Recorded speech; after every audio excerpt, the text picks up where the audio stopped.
This is the continuation of reading Jim and Jamie Dutcher's The Wisdom of Wolves. We're on chapter 7. Let's pull this up.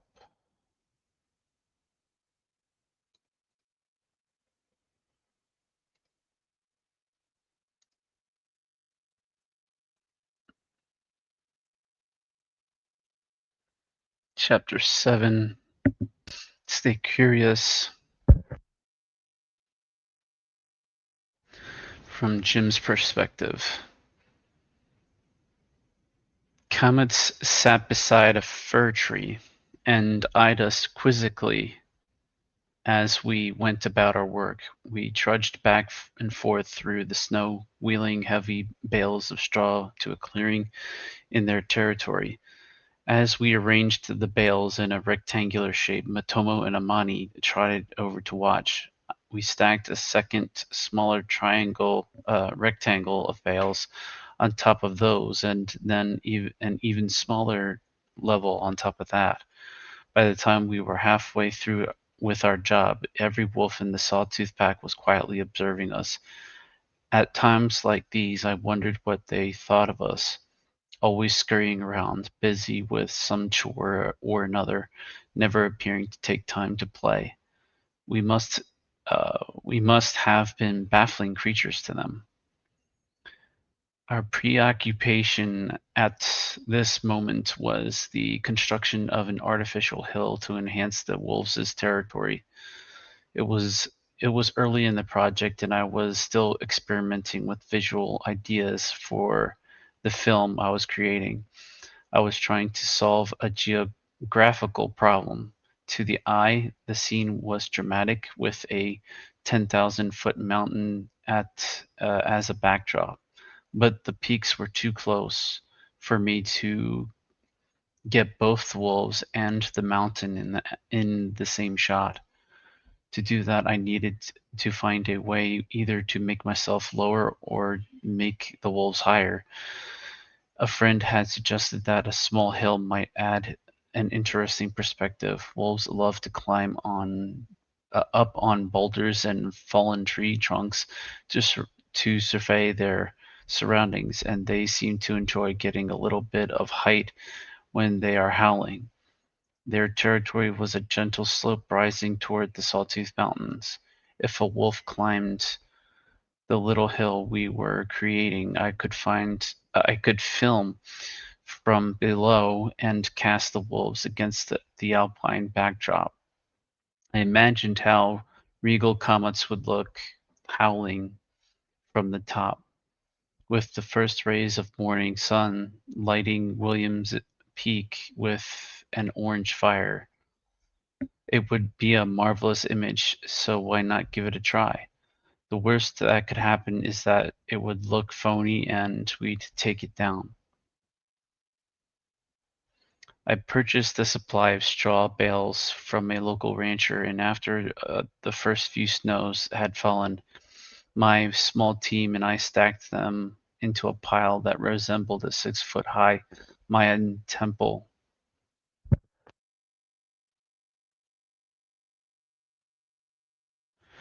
To give our creation a natural appearance, we shoveled snow onto our structure, trying to create an irregular shape.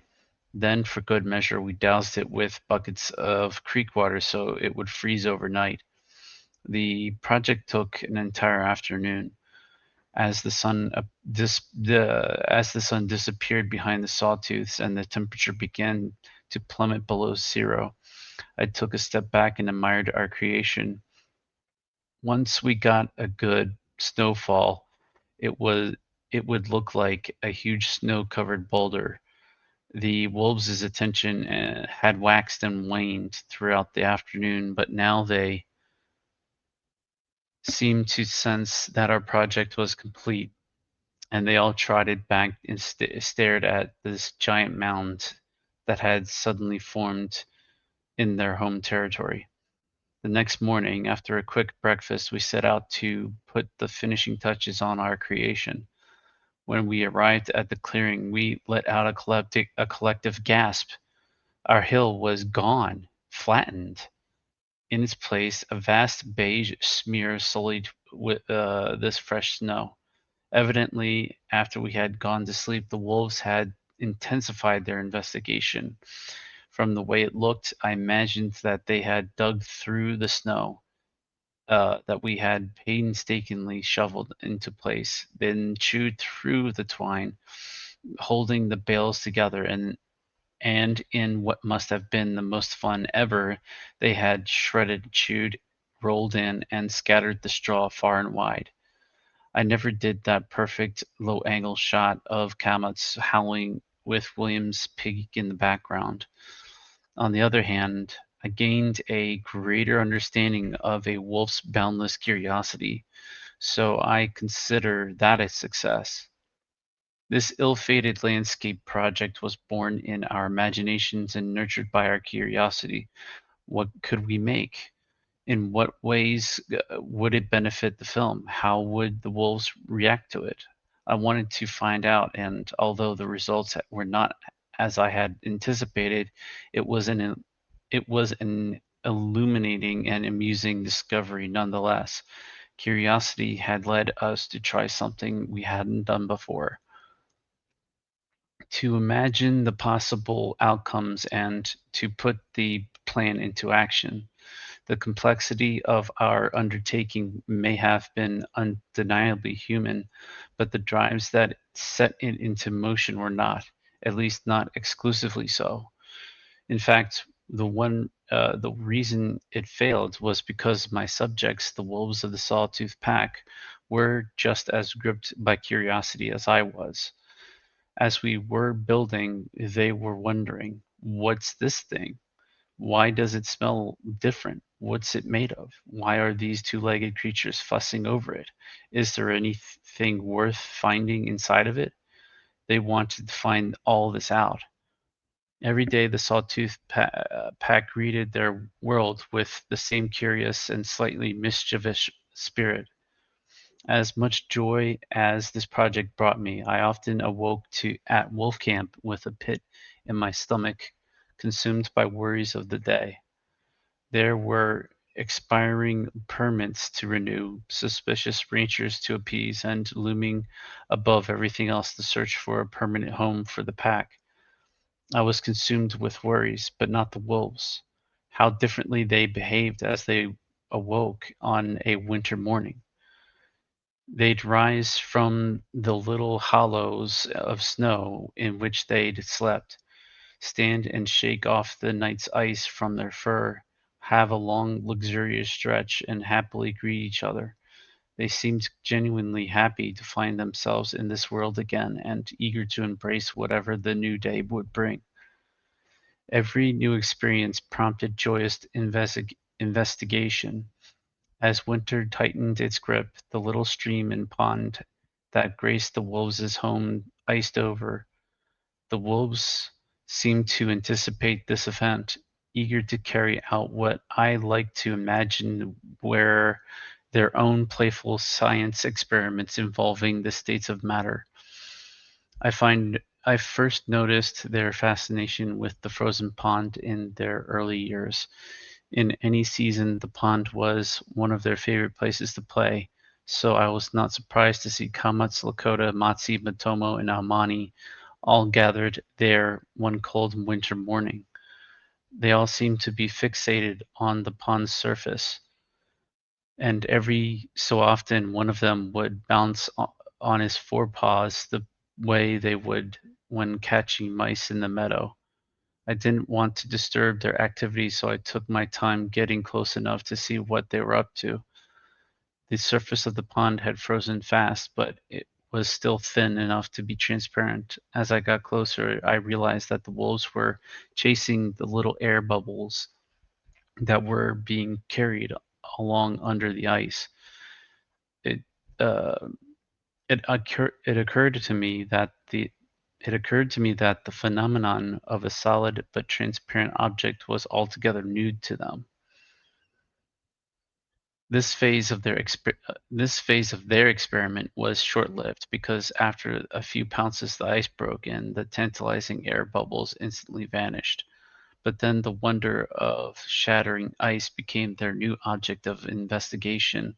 I watched Matomo go through the process from start to finish, first cracking the ice with his paws and then bending down and gingerly picking up a thin piece of ice in his jaws. He appeared to find a sense of achievement in successfully picking up a large chunk and having it stay in one piece as he held it between his teeth, because he begun because he began prancing in a small circle, wagging his tail like a pup and showing off to the others. After enjoying that moment, he let his prize fall to the hard surface of the pond and shatter.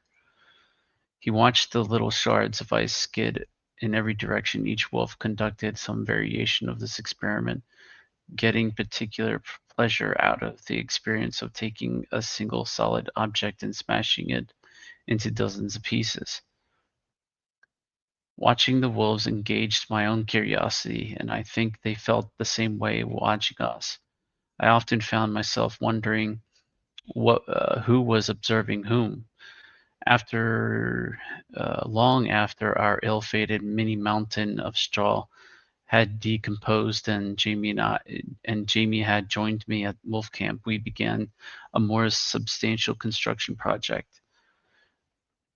I had been looking for a way to become a less obtrusive presence in the pack's life. Jamie's arrival and her new energy sparked the idea to move our camp inside the wolves' territory so we'd disturb them less as we entered and exited the enclosure, and we hoped fade into the background of their lives. But before that could happen, though, we had to do some very visible construction in the middle of their home. The wolves greeted this week-long project with the same inquisitiveness as they did our other activities. By this time, I had learned how their curiosity could easily turn to mischief whenever we weren't around to keep an eye on them. Still, it was difficult to keep track of every tool and every bit of lumber. Our new tented camp consisted of a raised platform upon which our big round yurt was to stand. From the surrounding surface, we cut dead lodgepole pines for the large primary support posts of the platform. We bolted smaller diagonal diagonal braces to reinforce the structure, then added a frame on top and nailed planking to it to form a deck. All the while the wolves observed our work. I knew the moment we turned our backs on them would sneak uh, they would sneak in to seize a hammer or spill a box of nails. But I was surprised to discover they also took our natural building materials. The pack um, The pack spent every day surrounded by the same lodgepole pines from which our support posts and braces had been created. The branches and logs that littered the ground failed to spark the slightest interest, but once a human had touched an object, it became something special. If something seemed important to us, it became fascinating to them, even if it was something as simple as the scrap from the end of a saw cut log. It seemed as if they wanted to learn as much as they could about what we were doing. Once the platform was built, we constructed a steep staircase. The steps were open so you could see the ground below you as you climbed to the yurt. A bit too precarious for a wolf to try coming up the stairs, we thought. Then Jamie and I began setting up the big canvas yurt on top of the platform. We planned to enclose the new camp in chain link fencing before moving any food or personal belongings inside, so the wolves wouldn't steal our things. But during the earliest phase of construction, we had no barrier. One day we were inside the yurt building our storage and cooking area when a huge shadow appeared backlit on the canvas wall, like Little Red Riding Hood's worst nightmare. It made us both jump. Comet's always the most brazen, had scaled the 8-foot staircase and was exploring the foreign structure. I have since read that in cognitive experiments between wolves and domestic dogs, wolves scored higher on pure problem-solving ability, whereas domestic dogs scored higher on their ability to communicate their needs to a human and get help solving the task. It stands to reason dogs have evolved alongside the best problem solvers on the planet, so learning how to talk to us got them better results than struggling on their own. I did I did I don't think a dog could have climbed those precarious stairs without Jamie's or my showing it the way. But a wolf is a different beast. To me, the more interesting question isn't how Kamatz climbed it, but why. The 8-foot stairway must have been a struggle for him. There was no food at the top, no tangible reward of any kind. I finally decided that he did it simply because he was curious. His desire to know what was up there was motivation enough. To complete his investigation, he stole a trash bag of building debris. After that, he quickly removed the first half dozen steps of the staircase to prevent further invasion. Wolves are not the only smart, inquisitive creatures. Animals from primates to pigeons to octopuses have been studied for their ability to solve problems and manipulate their immediate environments.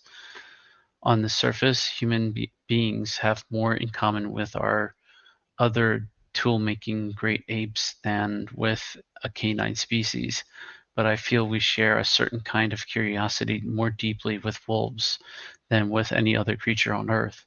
Wolves and humans are both great explorers. Some 125,000 years ago, our African ancestors gazed across the Red Sea and wondered what was on the other side. As humans spread into Asia, we encountered Canis lupus, another smart, curious, expansive species. Gray wolves once populated most of the northern hemisphere because they, like us, were wandering, seeking, and moving. As instinctual explorers, both wolves and humans possess the same inner contradictions. We are creatures of community and family. We have a strong sense of place, of home, and will defend our territory to the death. Yet within both our species burns a desire to break away and see new places. We want to know what lies just over the next mountain, around the next river bend. This may yet this may be yet one more reason why wolves and humans forged such tight bonds. As human beings pushed as human beings pushed ever farther into new territory, wolves joined us on the adventure. Like their forebears, wolves of today are seekers. In North America, they are embarking on a new voyage of discovery into territory they once knew but lost more than half a century ago. As a handful of gray wolves were introduced into Yellowstone and Idaho, a few intrepid others were crossing the Canadian border into Montana. Some 2,000 more clung to the northernmost slivers of Minnesota and Michigan's Upper Peninsula. From these seed populations, wolves launched expeditions into Colorado, Utah, Washington, Oregon, Nevada, California, and Wisconsin. A wolf seeker is embodied in a special type of individual called a disperser. Some wolves are content to spend their lives in the pack in which they were born. Dispersers are not. They can be male or female and are usually 2 or 3 years old enough to have reached adulthood, but young enough to yearn for something new, something they can only imagine. Pulled by the unknown, dispersers set out with the ultimate alone with the ultimate goal of finding a mate in their own territory, driven perhaps by the simple joy of discovering some place new. With only their 4 feet to propel them and no map, disperser wolves can travel staggering distances. In 2009, a pup was born to a pioneering wolf pack that had set up home in Oregon. The pup's mother was a disperser and adventurer in her own right. She had crossed the rapids of the Snake River from Idaho, found a mate, and settled along the Imnaha River in northeast Oregon. As the first in a new state, the Imnaha pack was the subject of a great deal of study and public scrutiny. Fish and Wildlife officials fitted a few of them with tags and tracking collars so that their movements and their impact on livestock could be closely monitored. By the time he was 2 years old, the Oregon pup had been captured, fitted with a GPS collar, and given the identification OR-7. Unfortunately, as a new pack in hardline anti-wolf territory, the Imnahas were also subject to aggressive management and public hatred that led to the killing of several pack members of the Oregon Department by the Oregon Department of Fish and Wildlife. Perhaps the disruption and strife inflicted upon his family drove the young OR-7 to travel, or perhaps he was impelled by his own internal desire. Whatever the reason, in September of 2011, OR-7's GPS collar indicated that he had crossed the Cascade Mountains, thus becoming the first confirmed wolf on the east coast of the lower 48 states since the last Oregon wolf was killed in 1947. OR-7's journey had just begun. He turned southward, lingered in the Soto Mountain wilderness, forged past Crater Lake and across the Klamath Basin. In late 2011, he made history again, becoming the first wolf to set foot in California in nearly a century. For the next 3 years, OR-7 flitted back and forth between California and Oregon until at last he found a mate and settled in the Rogue River Valley near the California-Oregon border to become the alpha of his own pack. All told, he wandered well over 1,000 miles, and his adventure captivated the people of his adopted home state, many of whom followed his movements on a fan site. The observation group Oregon Wild held a competition to name their new celebrity. In 2012, Oregon's school students voted to name him Journey. As of 2017, Journey, a wise old wolf of 8 years, remains the alpha of the Rogue pack. In many ways, Journey was a lucky wolf. His travels took him through the sparsely populated Cascade Range, where he could wander in relative safety. The Imnaha pack that stayed behind in ranching country was not so fortunate. Blamed for livestock loss, the last 4 Imnaha wolves were killed in 2016. In general, though, the modern landscape of America is an unforgiving place for predators with a thirst for travel. Many wolves, like those in Yellowstone, are regulated to small islands of protected land surrounded by cattle country and thousands of unfriendly humans. A wolf's natural urge to wander can lead it onto dangerous ground in very short order. Such was the fate of Yellowstone wolf number 253. Although he had an official identification, everyone knew him as either Limpy or Hoppy. His three-legged gait made him one of the Yellowstone's most easily recognizable wolves. By the time wolf spotters noticed him as a juvenile, he had already sustained the injury that left him partially crippled. Limpy was a young member of the famous Druid Peak Pack, born in 2000. Observers admired his tenacity on the hunt, keeping up with his parents and helping to take down elk without his front leg even ever touching the ground. In 2002, young Limpy was struck with wanderlust. I find it remarkable that of all of Yellowstone wolves, the one with the hobbled foreleg decided to go on a long trek, limping 200 miles through western Wyoming, all the way to Morgan, Utah. I imagine him as the wolf incarnation of John Wesley Powell, who lost an arm in the Civil War and went on to lead the first expedition down the Colorado River. Through some of the most unforgiving land in the country, Powell's notes from the journey conveyed that interplay of curiosity, fear, hope, and determination that propelled him forward. Quote, "We have an unknown distance yet to run, an unknown river to explore. What falls there are we know not. What rocks beset the channel we know not. What walls ride over the river we know not. Ah, well, we may conjecture many things." End quote. Limpy had that kind of indomitable spirit, yet yearning to seek out the unknown. As one reporter said, quote, "His heart seemed stronger than his leg." End quote.